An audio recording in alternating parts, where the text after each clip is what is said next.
Welcome to the Great Basin Smoke Dispersion Briefing for Friday, April 24th.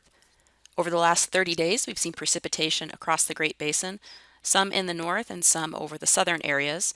And as you can see from the image on the right, the areas over the southern half of Nevada, especially into Southern California, have been above normal for the last 30 days.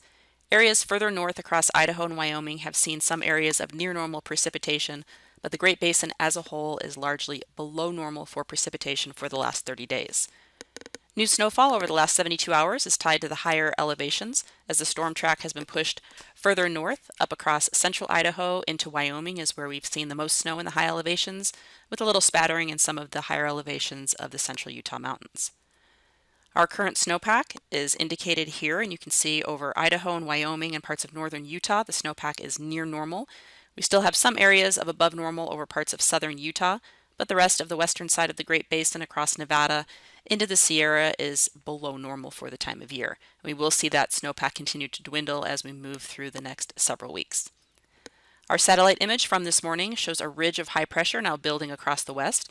This will push any storm systems north up across the Pacific Northwest, Idaho, Wyoming, and possibly down into northern Utah over the next week. Looking at weather pattern for later today, again, you can see that ridge in place. We may see some clouds over the portions of Idaho into Wyoming later today and possibly even some showers as a weak system moves over the top of that ridge. The rest of the Great Basin will be warm and dry with temperatures increasing to above normal. Dispersion will be fairly good, but we will see some poor dispersion over southern and eastern areas of the Great Basin under this ridge of high pressure. Winds will be the lightest in those areas of Nevada and Utah and the Arizona Strip, and we will see light winds also across northern and western areas, but winds will just be a little bit stronger up across northern Nevada. Mixing heights will remain high region-wide. As we move into Saturday, we do have again another system moving across into the Pacific Northwest and the northern areas of the Great Basin, again providing some cloud cover mainly on Saturday, maybe some early morning showers, but we will see more showers move into the area as we move into Saturday night and Sunday. Dispersion will remain good over the northern half of the area and poor over southern areas, which is again closer to that ridge of high pressure. Over the southern areas of the Great Basin is where winds will be nearly non-existent, except for some diurnal winds in the afternoon. And then winds will be a little bit stronger as you go further north, closer to that system moving across Idaho into Wyoming, where some gusts will be in the teens and possibly even low 20s. Otherwise, mixing heights will remain high region-wide. On Sunday, we continue to see that system track across the northern areas, so we will see some light showers and clouds in the north, otherwise dry and warm conditions and sunny skies over southern areas of the Great Basin.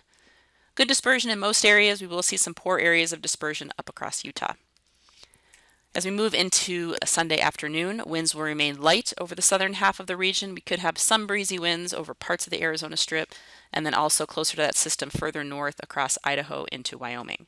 Otherwise, high mixing heights with the exception of generally the central Idaho mountains over the next couple of days. The forecast clearing index for Utah is showing very high conditions for clearing indices over the eastern and southern half of the state and more moderate values over western Utah today. We will see those values decrease as we move into Saturday, and lighter winds, especially in the higher terrain, we'll see some pretty low clearing indices, otherwise moderate to high over the lower terrain.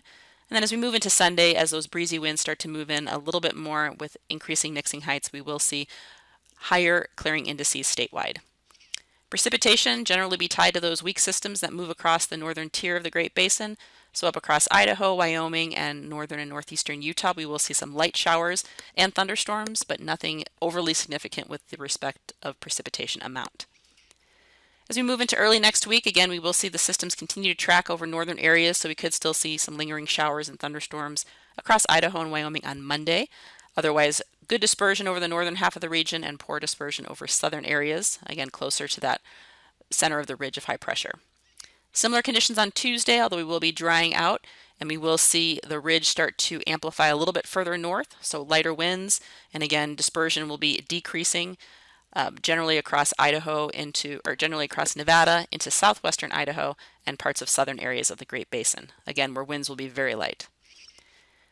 The ridge moves a little bit further east on Wednesday, and we will see another system moving into the northwest up into the northern Rockies, so brushing northern areas of the Great Basin again for some light showers and thunderstorms.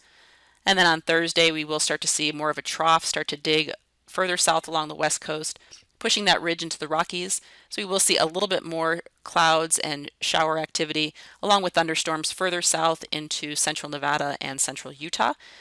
Also, we will see temperatures cool a little bit by Thursday next week, and we definitely could see a little bit stronger winds. So better ventilation once we get into the mid to late portion of next week.